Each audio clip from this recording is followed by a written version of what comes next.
Muchas gracias. Primeramente agradecer a la Cámara Marítima de Panamá y a la Universidad Marítima Internacional por habernos invitado como Programa de Naciones Unidas para el Desarrollo a hacer una presentación, considero bastante, sucinta de este proceso de cambio climático y principalmente las responsabilidades que conlleva al firmar y ratificar el Acuerdo de París.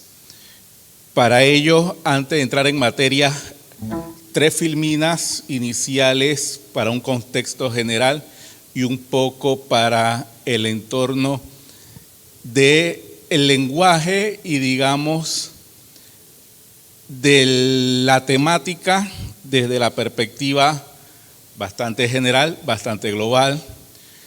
Primero indicar que estamos ante un reto que va más allá del cambio climático, que es poder cumplir con los Objetivos de Desarrollo Sostenible al año 2030, entre los cuales el objetivo número 13 se enfoca en una acción climática, pero tenemos otros 16 objetivos que van en la línea de erradicación de la pobreza, acceso al agua potable, océanos, todos temas que han sido tocados en el día de hoy en lo que es esta sesión o en lo que es este taller ambiental que organiza la Cámara Marítima de Panamá.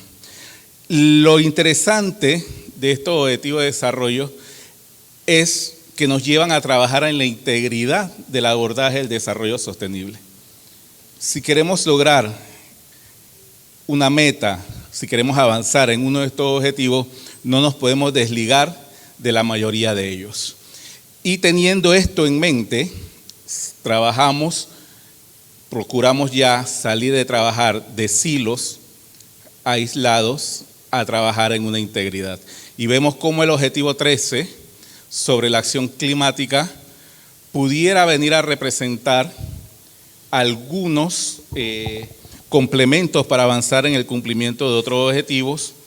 Se habla de que a través de este objetivo pudiéramos generar 18 millones de empleos ubicados específicamente en todo el tema de avanzar en el tema de energías renovables, generar un movimiento económico por los 26 billones de dólares asociados a implementar la acción climática, y así podemos ver que nos pone también retos o desafíos en el tema del ascenso del nivel del mar, cómo afrontamos un incremento para el año de 20 centímetros entre el año 2050-2100. También podemos trabajar en conjunto para afrontar el reto del incremento de la temperatura, la cual, si comparamos el periodo preindustrial al día de hoy, ya tiene un incremento de 1 grado centígrado. Y lo que buscamos es trabajar para que ese incremento no vaya más allá de 2 grados. En temas conceptuales, si queremos hablar de cambios climáticos, entendamos rápidamente qué es el sistema climático. Estamos hablando de interacción atmósfera, criósfera, océano, litosfera, biosfera. O sea, es una relación entre cada uno de estos sistemas que nos permite tener el clima como lo conocemos. Y esa interacción, de una u otra manera, viene a ser entonces perturbada por la actividad del hombre. De aquí en adelante, si hablamos de cambio climático, hablamos de un cambio climático antropogénico producido por el hombre. No estamos hablando de un cambio climático natural que existe. Buen ejemplo de ello es la era de hielo. Creo que vamos por la tercera, ¿no? Un ejemplo de un cambio climático natural. Un proceso en el cual las especies tienen su tiempo para adaptarse porque empiezan a migrar y a buscar sus mejores condiciones. Otra slide para el tema del lenguaje. Tendemos a confundir tiempo, variabilidad climática y cambio climático. Las condiciones para hoy son las condiciones del tiempo: soleado, nublado, lluvioso. Si hablamos de un periodo de tiempo que va entre 6 meses, décadas o años, estamos hablando de variabilidad climática. Hay eventos naturales, cíclicos, de variabilidad climática que podemos tomar como ejemplo rápidamente de junio a noviembre tenemos en el Caribe panameño o en el Caribe, en la zona del Caribe, la incidencia de la temporada de huracanes. Ese es un ejemplo de variabilidad climática. Cada temporada de huracanes es diferente una con relación a la otra. Y si hablamos de cambio climático, entonces son esos cambios proyectados a largo plazo, 50, 100 años, en donde la acción del cambio climático sí la estamos sintiendo y la vamos a seguir sintiendo a través de nuestra variabilidad climática. Entonces, hablar de cambio climático hoy es hablar del comportamiento de nuestra variabilidad climática. ¿Por qué desde 2016 la temporada seca cada vez es más seca y más prolongada? Hablamos de variabilidad climática producto de un cambio climático que es consecuencia de la concentración de gases de efecto invernadero del modelo de desarrollo preindustrial. Esto es solamente evidencia, esto no es proyección, esto es base de datos existentes en donde demuestran que ya hay un cambio en el comportamiento del clima.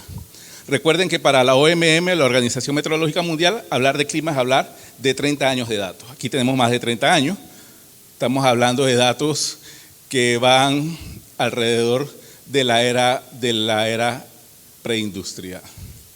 Ahora, este comportamiento global, en donde claramente vemos un planeta más caliente, una pérdida de la cobertura de hielo, aquí hablamos de criósfera, y el comportamiento en nuestras precipitaciones, que es lo más difícil de poder modelar o simular hacia adelante en un tema de cambio climático. Pero lo que sí es realidad, que en el ciclo hidrológico, la cantidad de agua que tenemos, o sea, no va a desaparecer. Se transforma, se moviliza, pero si no me precipita aquí, me va a precipitar en algún otro lado. Y recuerden que hablamos en la primera imagen de un sistema en balance. Y si yo tengo temporadas secas más calurosas, más cálidas, al final el planeta es sabio y va a buscar su balance. Por ende me va a llevar a inviernos más fríos y con mayor problemáticas, digamos, de nieve, precipitaciones en caso tal. Y si no, preguntemos hoy en España o en la parte central o norte de Europa el invierno que están teniendo. Ahora, ¿cómo lo manifestamos en Panamá? Estos son eventos de variabilidad climática tomados de la base de datos de Desinventar que maneja SINAPROC y también una base de datos global que genera datos e información sobre eventos extremos. Aquí está claro la relación inundaciones-tormentas, pero yo quiero llamar más la atención en la línea amarilla, a lo que estamos llamando sequía. Ojo, que también los términos a veces tienden a confundir. El hecho de que tengamos cada vez la temporada seca más larga, más extendida, no necesariamente la debemos llamar sequía. Tenemos un evento de variabilidad climática. Yo debo generar una serie de información que me presente esa tendencia a lo largo de X cantidad de tiempo, donde yo vea déficit hídrico en el suelo, vea déficit hídrico en caudales, entonces yo puedo empezar a hablar de fenómeno de sequía, pero bueno, lo estamos registrando así. Lo que queremos llamar la atención es que cada vez tenemos más tendencia a eventos relacionados a eventos por déficit de agua. Cuando hablamos de eventos hidroclimáticos, de una vez nos viene a la mente la inundación y el deslizamiento. Ojo, que hay uno que es mucho menos perceptible y es este. Cómo tiende a cada vez ser más seco nuestra temporada seca y cada vez más alargada. Ahora, esto nos genera una vulnerabilidad. Somos vulnerables ante este cambio en el comportamiento de la precipitación y la temperatura. Y para ello, yo debo conocer qué tan vulnerable soy y en base a la dimensión la cual yo debo medir esta vulnerabilidad. Tiene una dimensión social en donde los más pobres son las personas más vulnerables, pero tengo la vulnerabilidad de los niños, la vulnerabilidad de las mujeres, que cada uno tiene una relación muy diferente con respecto al, digamos, el sistema o la evaluación que esté realizando, ya sea económica o natural. Tenemos la dimensión ambiental, sobre un espacio se va a dar este cambio y me va a generar cambios, valga la redundancia, en las condiciones ambientales de esta zona de exposición. Debo tener presente la dimensión, las dos últimas me van a ayudar a ver el tema de la adaptación, la dimensión institucional y la dimensión económica. Institucional, hablamos desde la representación del gobierno, del Estado, dentro de territorios que estoy analizando, pero también organizaciones de bases comunitarias, ONG, todo el que tenga una acción dentro del territorio que pueda mejorar las condiciones de vulnerabilidad dentro del sector socioeconómico que esté analizando. Y, lógicamente, una dimensión económica porque me va a generar impacto que me va, de alguna u otra manera, representar pérdidas, pero también puedo ver la parte positiva que me puede representar ganancias. Y lo ponemos un ejemplo claro en la agricultura. Puedo tener zonas donde por condiciones climáticas no podía darse un rubro y resulta que las nuevas condiciones del clima me llevan a tener la mejor producción de este rubro en este territorio. Ahí el impacto no es negativo. Entonces no es únicamente impactos negativos asociados al cambio climático. También puedo ver el lado positivo de los impactos asociados. Ahora, si conozco que soy vulnerable, debo adaptarme. Y es el reto que tenemos hoy en día en Panamá. El cambio climático, a través de la variabilidad climática, es una realidad para nuestro país. Por ende, yo debo trabajar en mi adaptación. ¿Cómo voy a enfocar la adaptación? Debemos tener la claridad si va a ser por sectores prioritarios. Si me preguntas a mí, yo me voy con la segunda. Tiene que ser una adaptación integral. Tú no puedes adaptar el sector hídrico, el sector salud, el sector agricultura, pero sí tú puedes agarrar el recurso hídrico como eje conductor, porque agua es salud, agua es producción de alimentos, agua es economía. Entonces tú tienes que trabajar sobre la base de una adaptación integrada. Claro, puedes desarrollar tus planes, ya estoy en rojo, ya queremos cenas, puedes desarrollar tus planes de manera independiente, sectoriales, pero la integridad sería la base, digamos, o el complemento para abordar nuestra adaptación. Igual, ¿de qué manera lo voy a implementar? Planes nacionales de desarrollo. Se tocó un tema muy importante y es un tema que a veces nos lleva a la reflexión: ¿qué tanto daño nos hizo no desaparecer un Ministerio de Planificación y Política Económica, donde tú planificabas el desarrollo del país en base a las potenciales de cada una de las zonas? También se mencionó cómo planifico, siendo un país de agua y dependiente de este recurso tan importante para nosotros, y seamos uno de los pocos países que se cuentan con los dedos de la mano que no tiene un Instituto Hidrometeorológico Nacional. Entonces son cosas que te llevan a pensar cómo voy a planificar mi adaptación si no tengo los instrumentos necesarios para generar la información que me lleve a tomar las decisiones sobre la mejor base científica existente. Luego tengo el tema de las capacidades y ahí sí medir realmente si estamos preparados para afrontar todo el tema de la adaptación con su gran eje transversal que es el financiamiento de la misma. Qué pena, estamos ni siquiera a la mitad de la presentación, voy a tener que pasar bastante rápido. Toda esta problemática la abordamos desde un régimen climático global, el cual nos lleva a establecer amplios principios y obligaciones para atender cambio climático. El Acuerdo de París, cada uno de sus objetivos, no se lo voy a leer, pero apunta a metas globales como trabajar para lograr un incremento no más de 2 grados, pero hacer los esfuerzos para que llegue a un 1.5 grados. Y quisiera también resaltar el artículo 6, que al día de hoy todavía no ha podido ser reglamentado, porque es el que va a establecer las reglas del juego para un tema que puede ser crucial para lograr la mitigación, que es todo el tema del comercio de emisiones. Aquí tenemos la base sobre el cual debemos trabajar y asumir nuestras responsabilidades. ¿Qué dice la ciencia? En la era preindustrial, 288 partes por millones de gases de efecto invernadero en la atmósfera. Cuando se firma el Acuerdo de París, iban por 400.